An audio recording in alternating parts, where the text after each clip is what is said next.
Welcome to my channel. Have you ever learned a new English word, felt proud of it, used it once, and then forgot it completely the next day? It happens to many learners. You're not alone.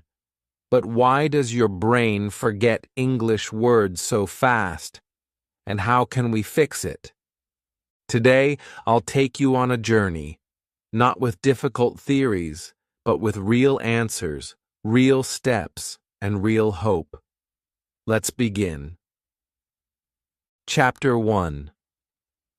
I knew the word yesterday, but today it's gone. I still remember the day I learned the word butterfly. I read it in a book. It sounded soft, light, and beautiful. I repeated it many times. I looked at the picture beside it. A butterfly flying. I said the word out loud 5 times. I felt happy. I thought, now this word is mine. But the next morning, I sat at my desk and tried to recall that same word. It was gone. I closed my eyes. I said, bee, boo, and then nothing. My mind went blank. I felt like something had been taken away. Why does this happen? Many learners go through the same thing. They study hard. They try their best. But words disappear. It feels like the brain is a bucket with a hole. You pour in words, and they slowly leak out. You feel confused. You feel tired. You start asking, am I not smart enough? But that's not true. It's not about how smart you are. It's about how memory works. Our brain has something called short-term memory. It can hold a few words for a short time, but if you don't use those words again, they fade. They don't stay forever. It's like writing with chalk on the road. The first time, it looks clear, but then wind or rain comes, and it's gone. This is what happens to most English learners. You learn a word once. You maybe say it once, but after that, you forget it. The brain is like a small cup. If we keep pouring new words every day but don't use or drink any, the cup overflows. It can't keep everything. That's why forgetting happens. It's not because you are lazy. It's not because you are bad at English. It's simply how the brain protects itself from overload. There's one more reason why forgetting hurts so much. It's emotional. You feel disappointed. You feel like all your effort was wasted. You think, I worked so hard last night. Why did I forget today? And then you lose motivation. You stop learning new words because you think they will all disappear anyway. I felt the same, but let me tell you something important. Forgetting is not failure. Forgetting is a sign that you're trying. It means your brain is active. It means you are learning. But now, you need to learn a better way to remember. Let's take another example. I once learned the word umbrella. I saw it in a cartoon. It was raining, and a boy held an umbrella. I repeated the word again and again, but after 2 days, I forgot it. I didn't see the picture again. I didn't use the word again. That word didn't move from short-term memory to long-term memory. It stayed on the surface and floated away. So what can we do? How can we stop this? First, we must understand that memory is not just about reading or listening. It is about connection. When you learn a new word, you must connect it with your life. You must feel something.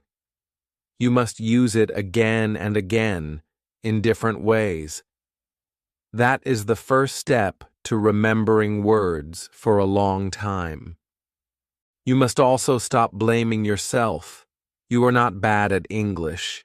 You are just missing the right method.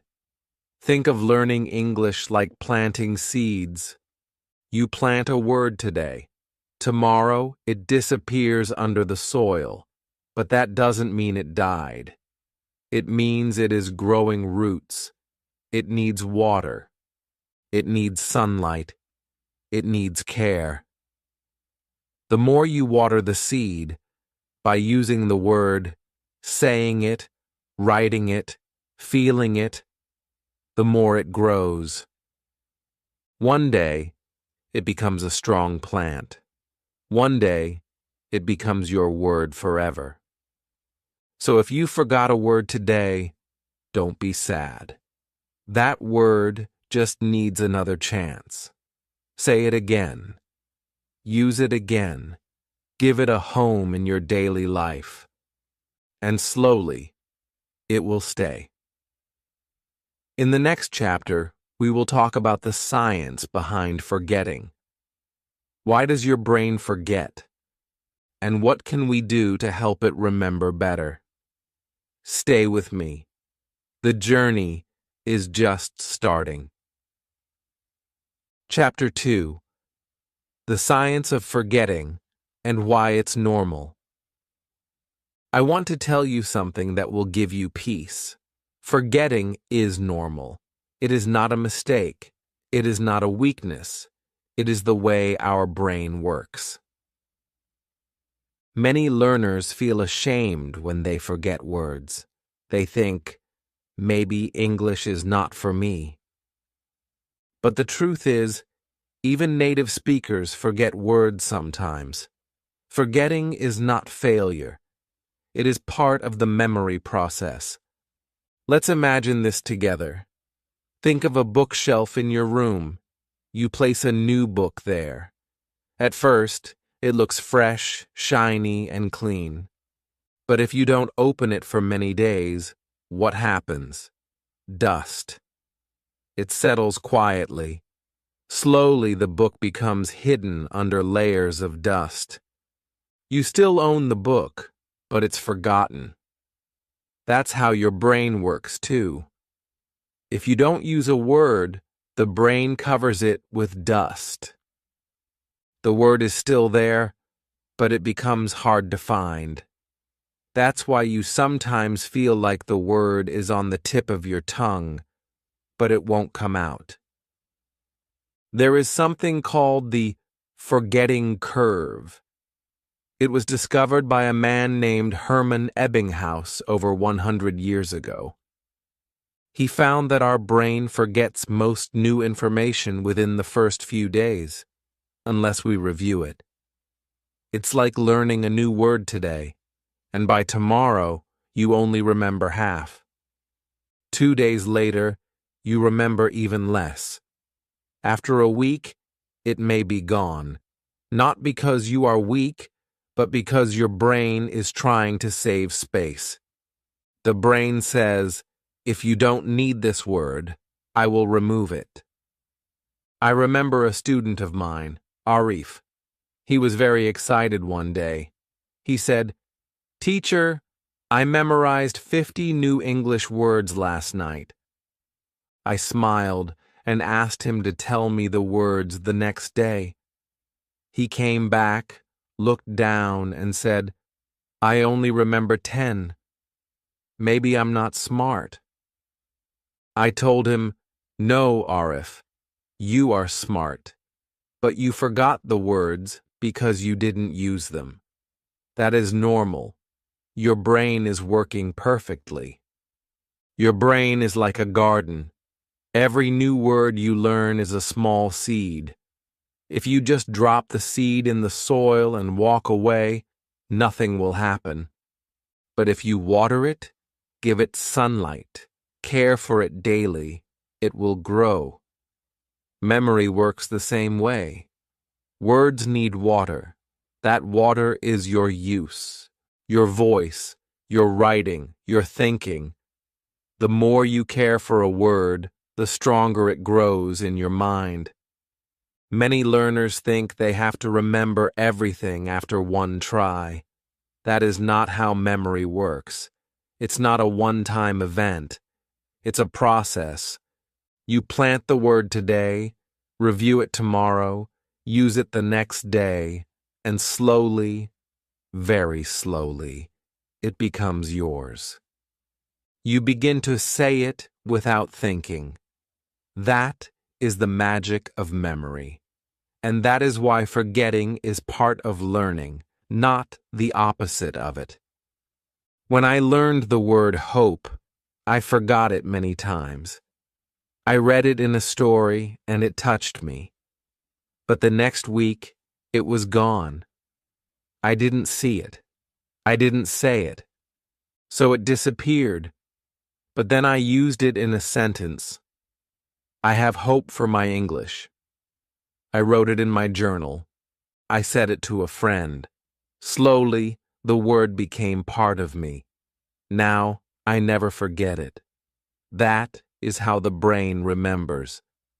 So if you forget a word today, smile. It means your brain is working. But it also means you must go back. Pick up the word.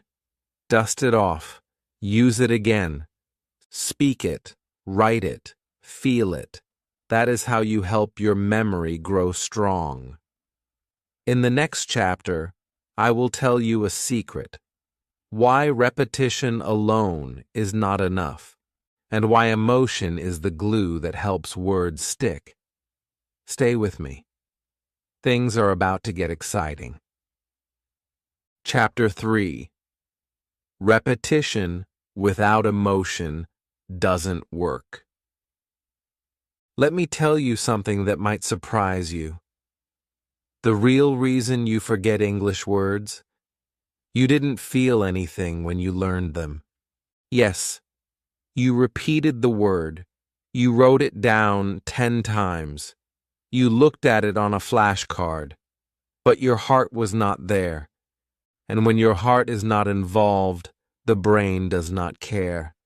It lets the word go. Memorizing without emotion is like writing on water. You write the word again and again, but the water moves and the word disappears. Your hand is tired, but there is nothing left. This is why repetition alone is not enough. You need feeling. You need connection. That's what makes a word stay. I remember a learner named Amina. She always struggled to remember new words. She would write the same word again and again in her notebook. She would even whisper it before going to bed. But the next day, it was gone. Then something changed. One day, her younger brother looked at her and said, "You are my sunshine." Amina smiled. That word, sunshine, stuck in her heart. Now, even after many years, she still remembers it. Why? Because that word was no longer just a sound. It was a moment, a feeling, a memory. The brain doesn't like boring things. It forgets them, but it loves emotion. It remembers anything that made you laugh, cry, feel surprised, or feel loved. So if you want to keep a word forever, you must feel something with it. You must make the word part of your story. Try this. Don't just write the word happy. Think about the last time you were really happy. Maybe it was your birthday. Maybe someone gave you a gift. Maybe you passed your exam. Say the word happy and close your eyes. Picture the moment. Smile while saying it. Now write the sentence. I felt happy on my birthday. Feel it. Own it. That word will stay longer than any flashcard. Use stories. Create small stories around the word. For example, if you learn the word rain, don't just repeat it. Say, "It was raining when I met my best friend." We stood under one umbrella. Make it personal. Make it yours. Use pictures. If you learn the word apple, don't just write it. Find a picture of a red apple. Look at it. Touch a real one if you can. Say the word while looking at the fruit. Taste it. Feel the word in your mouth and on your tongue. The brain now connects the sound with an object, with taste, with feeling. Use songs. Music is powerful. There are many English songs with easy words. When you hear a word in a song, it stays. You remember how the singer said it. You remember the rhythm. You sing along. It's fun. It's emotional. That's why so many people remember words from songs, even if they don't understand the full meaning. Use real moments. If someone says something kind to you in English, repeat it. If someone says, "You did well," remember how that made you feel. If you hear the word beautiful, remember the face, the place, the time. These words will not fade because they are now connected to you. So don't just repeat, feel.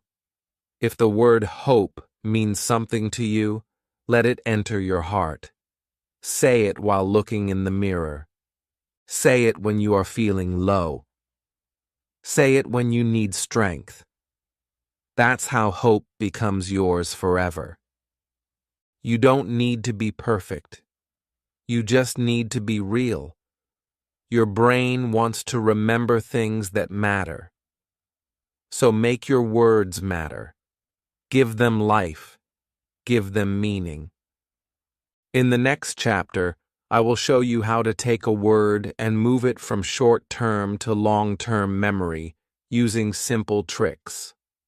Tricks that anyone can do. You don't need a classroom. You just need your voice, your story, and a little belief.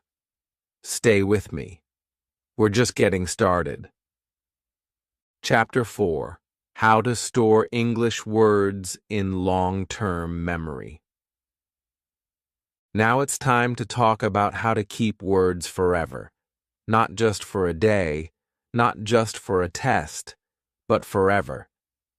This is where learning becomes powerful and simple.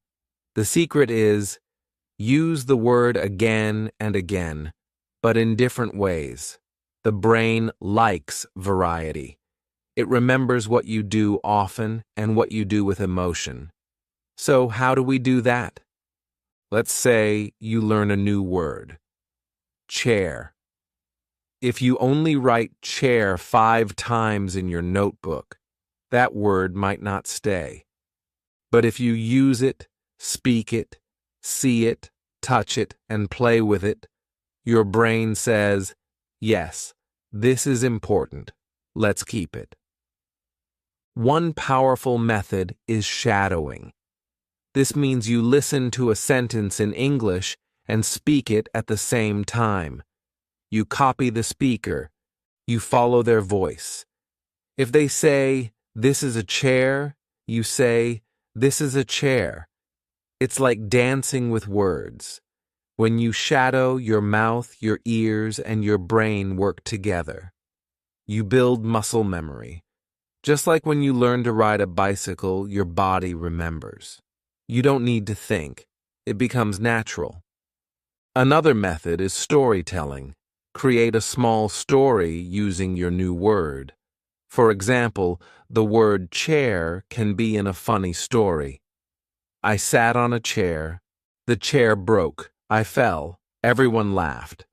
Now, your brain will never forget that word. Why? Because it has a picture, an emotion, and a little fun. Here's a top moment I want you to remember. The word you use in a funny sentence is the word you will never forget. That's real. Your brain holds on to fun. It loves to laugh. So when you make jokes using new words, they stay with you.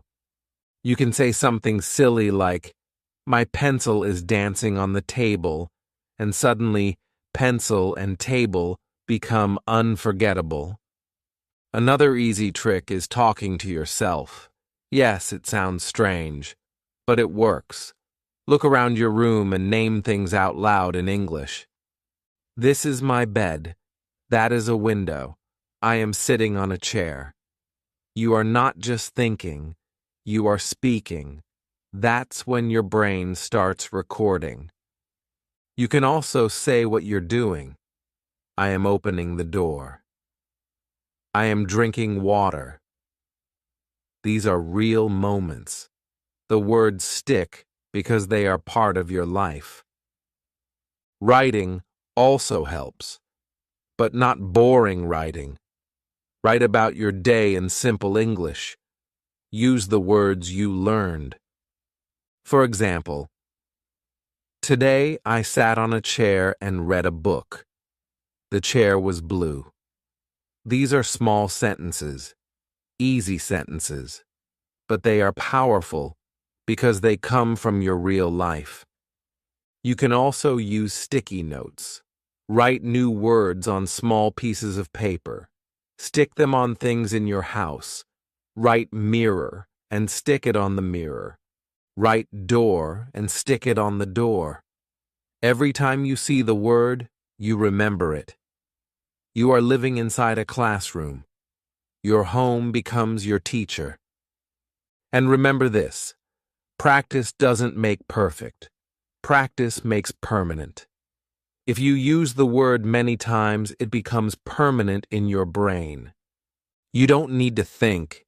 You just say it, like your name, like your favorite food. These are in your long-term memory because you use them again and again in real life. So now you know. Repeating is not enough. Use the word in your mouth, in your mind, in your room, in your story. Make the word your friend. Invite it into your day. That's how it stays forever. Chapter 5.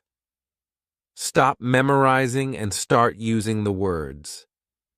Let me tell you something that changed my learning forever. Memorizing is not the goal. Using the word is. You see, for many years, I thought if I could memorize 50 words a day, I would speak English fast.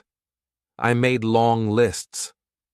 I repeated words in my head, but most of them disappeared. I forgot them just like I forget dreams after waking up. They were there, then they were gone. Then one day, I learned a word and used it 5 different times, and something amazing happened. It stayed. That word became part of me. I could use it anytime, anywhere, without thinking. That's when I understood the truth. If you can say a word 5 times in 5 different ways, it's yours forever. Let's try this together. Imagine the new word is book. Most learners just say, book, book, book, and think they have learned it. But that's not how it works. Instead, say, this is my book. I read a book every day. Her book is on the table. I like this book. That book is very interesting. Now you've used the word book in 5 simple ways. Your brain is happy. It sees the word in action. It sees different shapes, colors, and feelings with it. This is how learning sticks. Now take those 5 sentences and create a small story. I bought a book. It was on the table. I read it every day. It was very interesting. Now I like books. Look at that. You are not just memorizing. You are living the word. You're turning it into part of your daily life. This is what we must do with every new word. Don't just copy it from the dictionary. Don't just repeat it in your head. Make it walk. Make it speak. Let it become part of your voice. You can also talk about your day using the words you know. Let's say you learned apple, table, friend, and eat. Now tell yourself a simple story out loud. Today, I ate an apple. I sat at the table. My friend came. We ate together.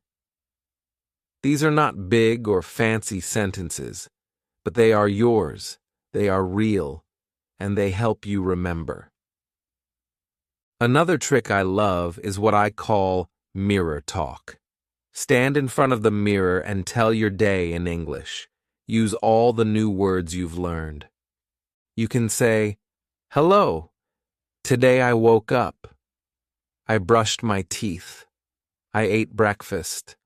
I went to school." Even if it's just 5 sentences a day, it works. You are not just learning. You are using. When you use English words like this, they become part of your long-term memory. You don't need to think. The words come naturally, like saying your name. You never forget your name because you use it all the time. English can feel that easy too, if you stop memorizing and start using. Let's break the old rule. You don't need to remember hundreds of words at once. You just need to use a few words every day in different ways. That's smarter, that's faster, and that's how real learners grow. So today, take one word, any word. Use it in 5 different sentences. Write a small story. Speak it out loud. Make it part of your life. If you do this every day, your English will grow like a strong tree, slowly but deeply. In the next chapter, we'll talk about something many learners forget: review.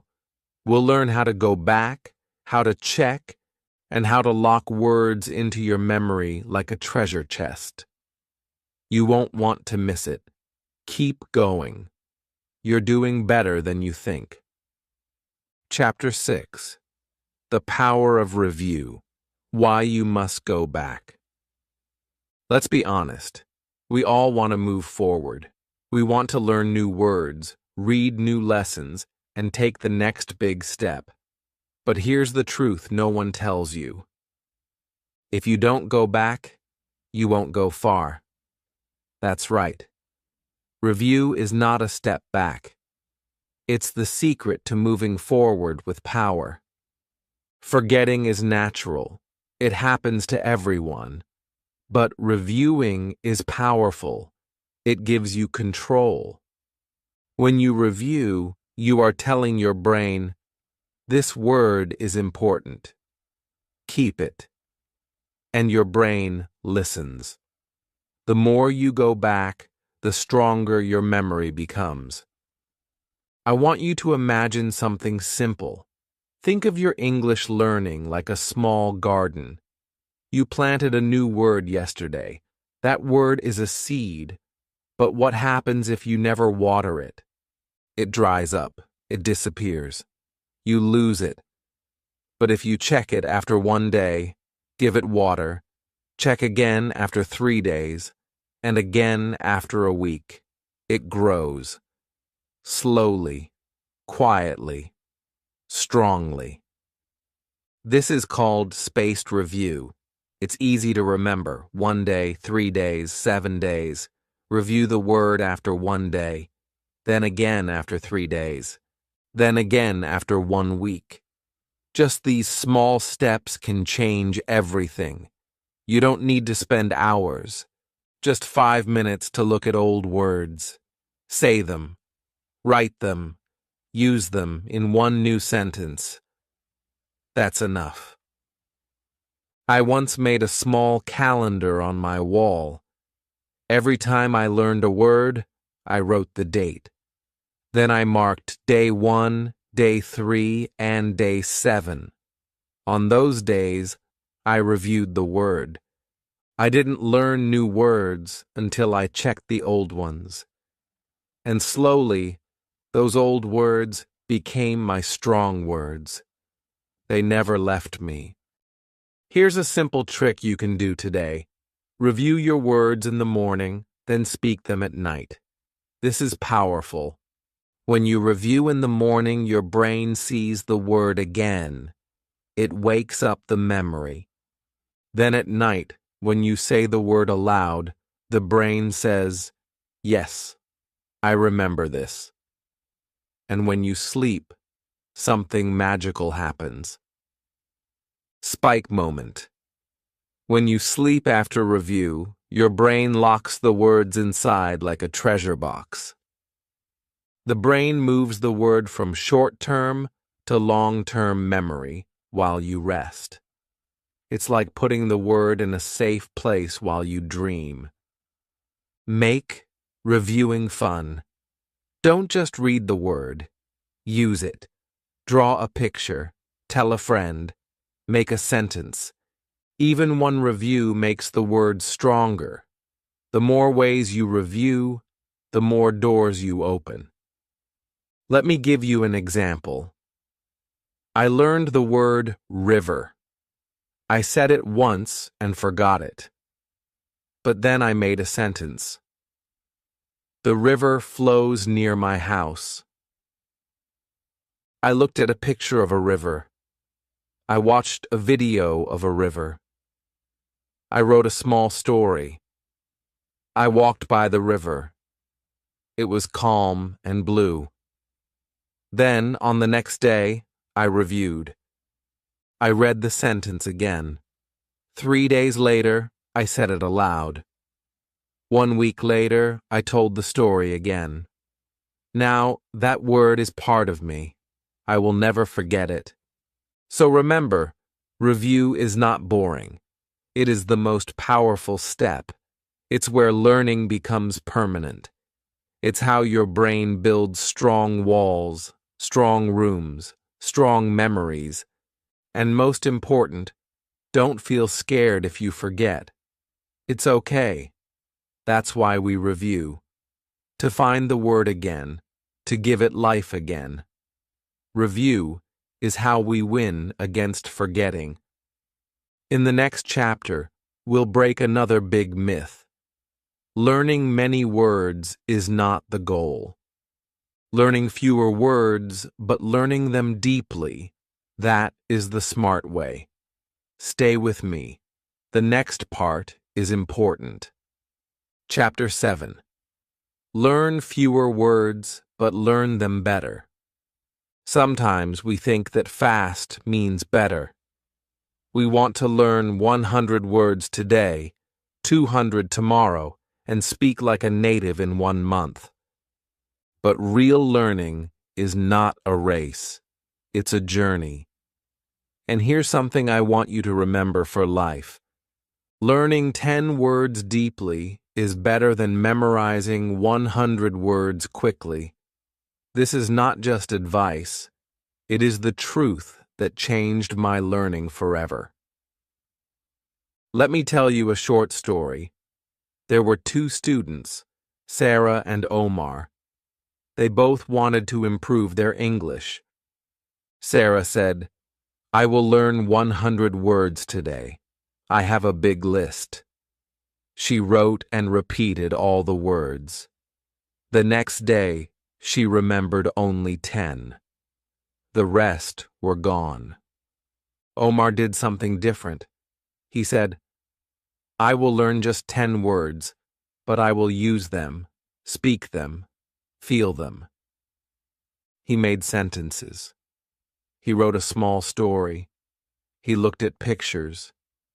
He told his mom the words. After 1 week, Omar still remembered all 10 words. He could say them easily, without thinking. He didn't just learn them, he owned them.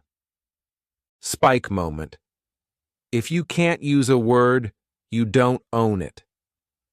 That's the real test. Not if you can write the word on paper, but if you can use it in your life, in your voice, in your world. A word is like a tool. If you don't use it, it's just a piece of metal. But when you use it, it becomes a part of your hand. Slow learning is not weak. It is wise. It gives your brain time to connect the word with real meaning. The more time you spend with one word, the more your brain understands how to keep it. Deep learning is like planting a tree. It takes time, but once the roots are deep, no wind can move it. Let's try this with a word. Window.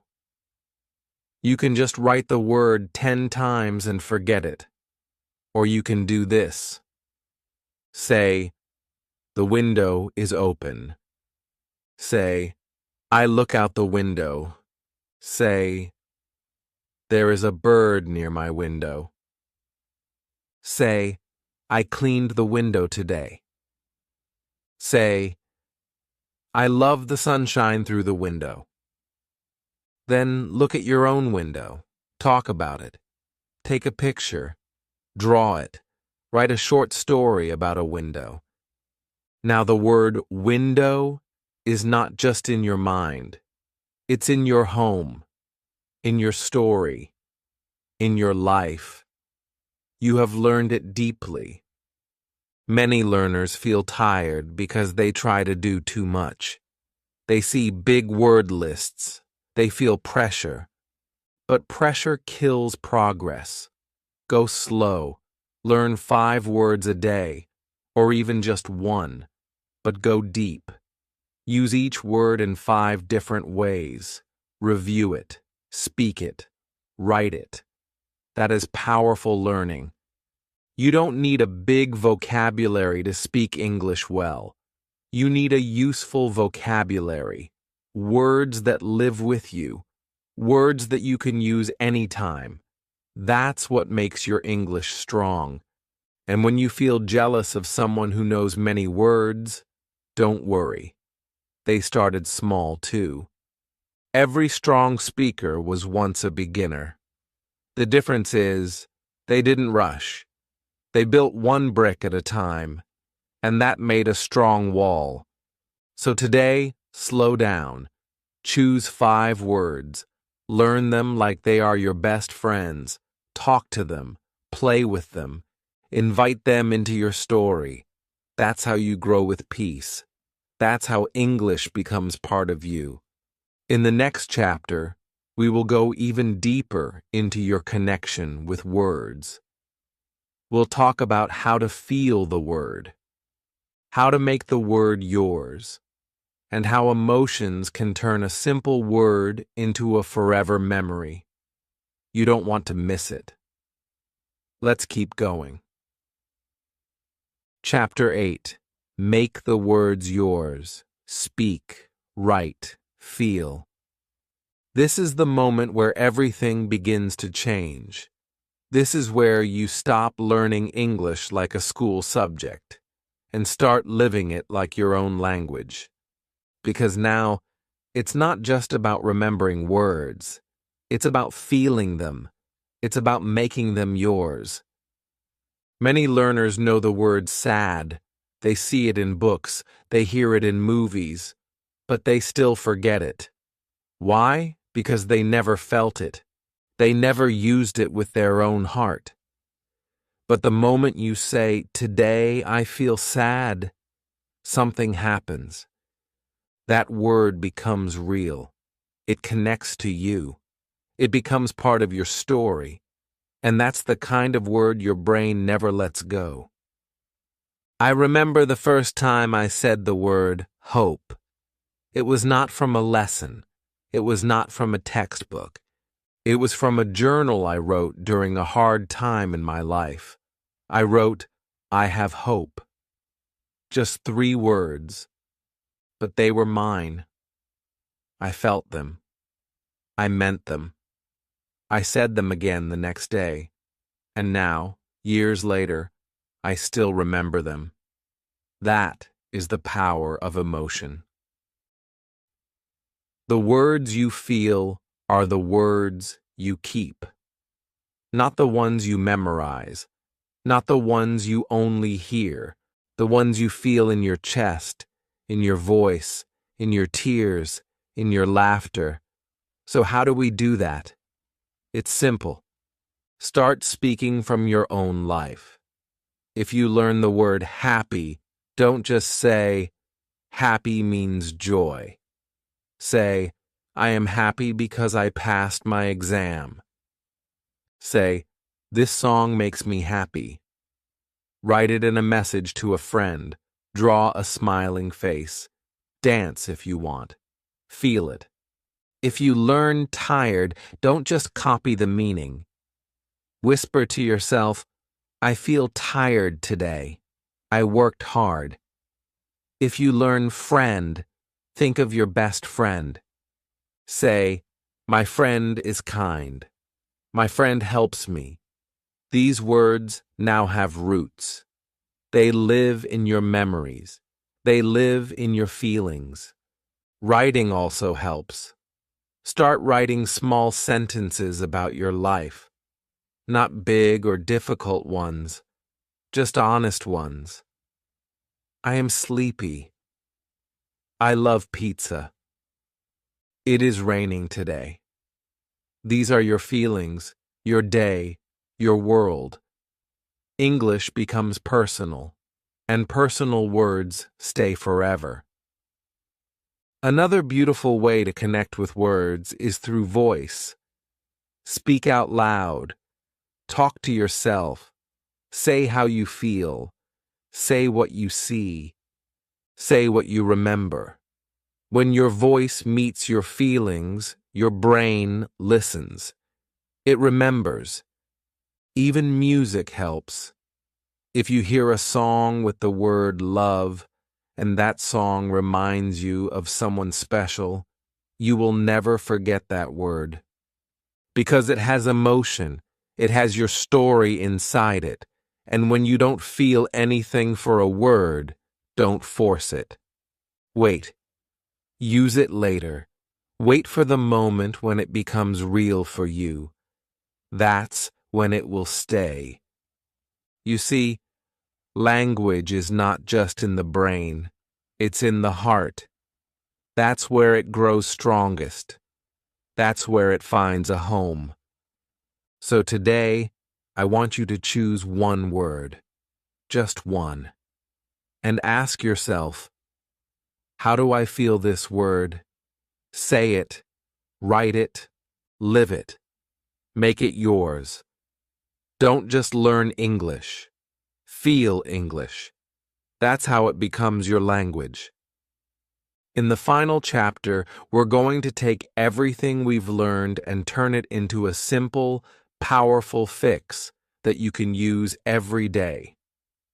It will help you go from forgetting to forever. This is the chapter that brings it all together. Let's finish strong. Chapter 9. From forgetting to forever, the final fix. The moment where everything makes sense. You've come a long way, from forgetting words, to understanding why, to learning how to keep them. Now it's time to take the final step. The step that will take you from forgetfulness to forever memory. And it's simpler than you think. The final fix is this: use, repeat, feel, review, and teach. That's it. These 5 steps are the bridge from short memory to strong memory. You don't need more books. You don't need more apps. You need to live with the words. That's how they stay. Let me tell you about Zoya, a learner who struggled for years. She would memorize 30 words a day, but by the next week, she remembered only 5. She felt tired. She thought she wasn't smart. But one day, everything changed. That day, she taught a little girl the word flower. She showed a real flower. She made a sentence. The flower is beautiful. The girl smiled and repeated the sentence. Zoya smiled too. That evening, Zoya didn't forget the word. She remembered it clearly. Why? Because she used it. She felt it. She shared it. From that day, she stopped memorizing lists. She started speaking, writing, reviewing, and teaching. And slowly, the words stopped disappearing. They stayed.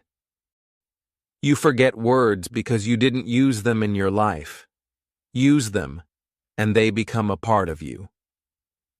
That is the secret most learners miss. English is not just something you study, it's something you use, something you live, something you share. If you want a word to stay with you forever, teach it to someone. It can be your little brother. It can be your mother. It can be your friend. You don't need to be perfect. Just explain the word in your way. Tell a sentence. Tell a story. When you teach, you learn twice. And don't wait for the perfect moment. You can start now. Use the new word today in your real life. Say it during dinner. Write it in your journal. Speak it in front of the mirror. Review it tomorrow. Feel it deeply. Share it with someone. That's how you move from forgetting to forever. Every word you speak becomes stronger. Every sentence you write becomes clearer. Every time you feel the word in your heart, it becomes yours, forever. So today, choose one word you forgot before, any word, and now make it your mission to use that word in 5 real ways. Speak it, write it, feel it, review it, teach it. Watch how it becomes a part of you. Watch how it never leaves again. You don't need to remember everything today, but you can remember this. Your words are like seeds. If you care for them, they will grow, and one day, your English will bloom. You did it. You stayed till the end. You are not just a learner, you are becoming a speaker. Keep using your words, keep feeling them, and keep going. I believe in you. If this video helped you understand why you forget English words and how to fix it, please like the video, subscribe to the channel, and share this with a friend who is also learning. And tell me in the comments, what English word did you forget yesterday? Let's remember it together. I reply to every comment because your learning matters to me.